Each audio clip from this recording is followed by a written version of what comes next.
विजय वडेट्टीवार आपल्यासोबत आपण त्यांच्याशी बोलणार आहोत। आज मराठा आरक्षणासंदर्भात मुख्यमंत्री रिप्लाय फाईल करतायत आणि सगळ्यात महत्त्वाचं म्हणजे न्याय मिळेल मराठ्यांना, सगळ्यात महत्त्वाचा प्रश्न। नाही, मराठ्यांना न्याय मिळाला पाहिजे। मराठा समाजाचा गरीब समाज आहे, त्यालाही त्यांच्या मागण्या पूर्ण झाल्या पाहिजेत, परंतु त्यामध्ये मात्र ओबीसीचा बळी जाऊ नये। आम्ही ओबीसीचं काढून घेणार नाही, ओबीसीला धक्का लावणार नाही आणि मग ओबीसीच्या अंगावर कपडेच उरणार नाही।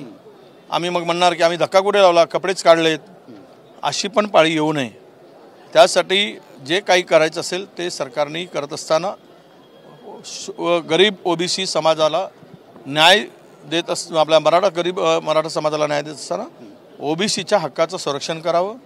ओबीसीच्या मधून कोणालाही देत असताना त्याचा गांभीर्याने विचार करावा, अशीच मागणी आमची असणार आहे आणि त्यावर आमचं लक्ष आहे। राहिला जात न्याय जनगणनेला संघाने विरोध केला आहे, स्वाभाविक आहे, संघ विरोध करेलच, कारण कोणाची किती जात आहे हे कधीच दिसू नये।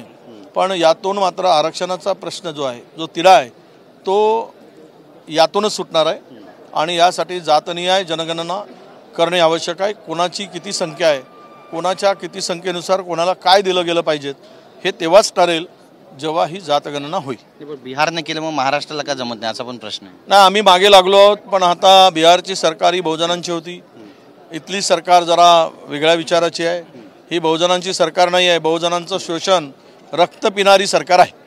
धन्यवाद आमच्याशी बोलल्याबद्दल। तर आपण पाहतोय या ठिकाणी आपली भूमिका मांडली आहे विजय वडेट्टीवार यांनी आणि रक्त पिणारे सरकार अशी टीका केली आहे। कॅमेरा पर्सन प्रेम मात्रेसह गिरीश गायकवाड, TV9 मराठी, नागपूर।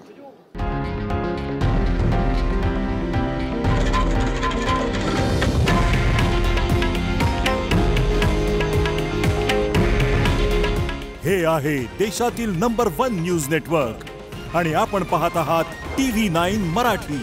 काळजी तुमची, हित महाराष्ट्राचं।